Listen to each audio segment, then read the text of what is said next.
Okay, KJX, bago tayo pumunta dito sa topic na to, puntahan lang natin to.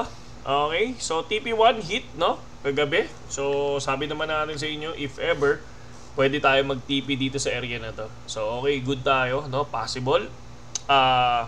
Ano yung pwedeng mangyari ngayon? So far para sa akin, rejected, no? So, para sa akin, kung ako yung babanat ngayon, ito practice lang, hindi to financial advice para sa inyo, no? Kung ako naman ang mangyayari dyan, ay kung ako naman ang papalo, so ganito ang gagawin ko dyan, no? So eto ako, pupunta ako dito sa area na to and ibababa natin yan. Another short for me, no? Dito sa area na to dahil 3 beses na reject. Pero 1, 2, 3, yung pang-apat na rejection yan mga kapatid, no? If ever na ma-reject ulit siya, no? So possible baka anong mangyari? Check lang muna natin yan, no? Para makita lang natin. Bababa lang natin to. So, possible, baka biglang umangat hanggang 102 to check lang natin. To yan, 123, no? So, once ma-break to, tong area na to, si 120, si 120, 300, possible lumipad si BTC ng 122, 200 and 123, 150. Ngayon yung nakikita natin yan. Pero ito, kapag biglang bumagsak yan, dito sa area na to, possible man break, pwedeng bumaba pa yan dito. Okay? So yun lang yung nakikita ko dito mga kapatid. And syempre, punta tayo sa ating Ethereum. So Ethereum, kung titingnan natin for the 1 month time frame, ay, nasaan na yung guhit ko dito? Hindi natin naguhitan ko to nung nakaraan, kaya lang sa laptop, sorry. So iwan muna natin si Ethereum. So XRP tayo. So XRP, kung mapapansin natin, nakita niyo yung guhit ko, lapit sila, magkalapit to. So syempre congratulations, no? Doon sa mga talagang XRP army, no? So yan lang, ganyan lang ako mag-practice mga idol, no? Halos symmetrical triangle and support and resistance lang yung tinitingnan natin. Okay? So far, balik tayo dito. Donald Trump, no? Lower the rate. Too late, sabi niya, no? So, gigil na to kay Boss Jerome Powell, no? Ito, titingnan natin to. Ano ba ibig sabihin nito, mga kapatid? No? So, punta muna tayo dito sa says rates should be 1% to save 1 trillion a year? No, calling Powell one of the worst appointments and blaming the Fed board for hurting so many people. So ano ibig sabihin niyan mga kapatid, no? Siyempre, tagalugin muna natin, sabi niya, dapat daw 1% lang yung interest rates, no, para makatipid ng 1 trillion bawat taon. Tinatawag niya si Powell na isa sa pinakamasamang na appoint, no? At sinisisi niya ang Federal Board sa pag-appoint dito, no?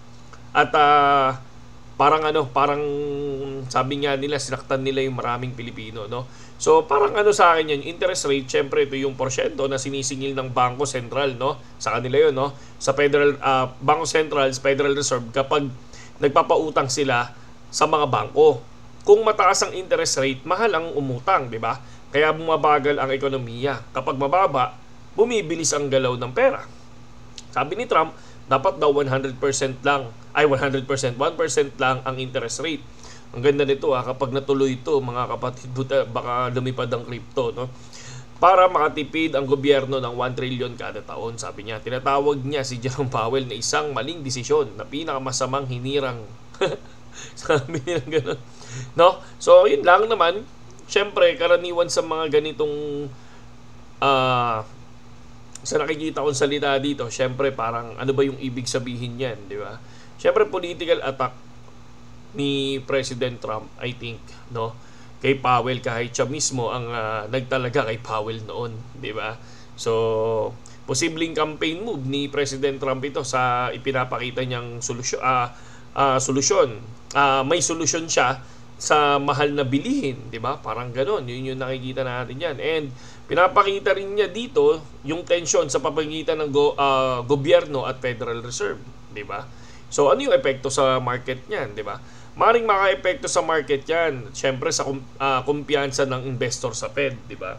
Kung manalo si Trump, syempre dito bababaan niya yung interest rate. Syempre maganda yan sa crypto and stocks, di ba?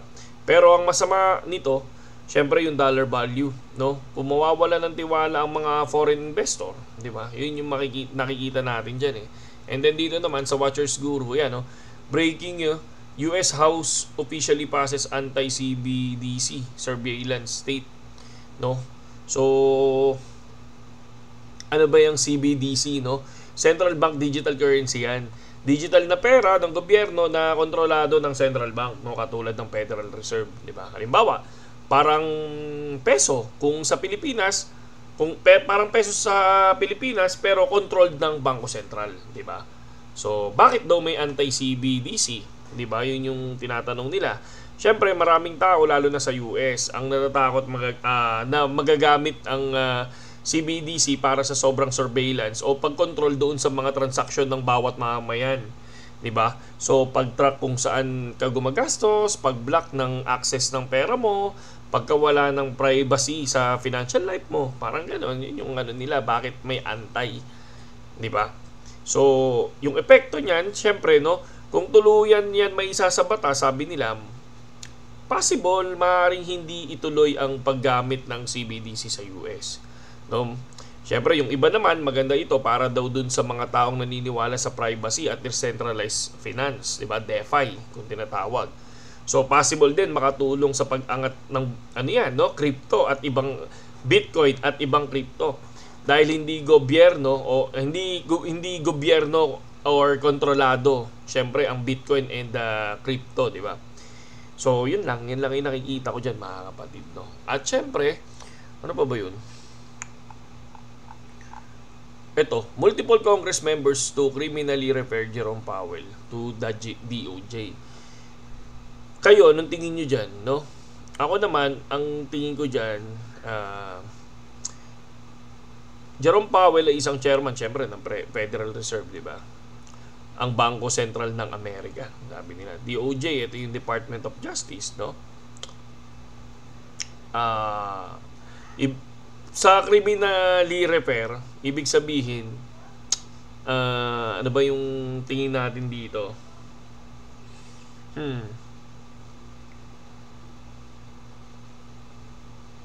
Parang gusto siyang paimbestigahan, no, na si Jerome Powell para sa posibleng kriminal na kaso. Yan yung ibig sabihin yan, mga idol, no. So wala lang, yan lang yung nakikita ko diyan, mga kapatid, syempre. So kayo, anong tingin niyo diyan, mga idol, no? Bullish ba ang market? Syempre, altcoins lumilipad, no? 3.5 ang XRP, Ethereum umabot na ng 3.6. Wow, congratulations sa inyo. Maaga tayo nagbenta diyan, 2.7. Lumipad pa pala, pero goods lang, no? And syempre, BTC ay nakikita natin. So far, ayan naman, pag ito na break, possible lumipad, no? Pag ito pumasok dito sa area na to, sa sabihin natin 119, ayan, pwedeng bumaba yan, no? Yun lang, KGX, at saludo sa inyo lahat.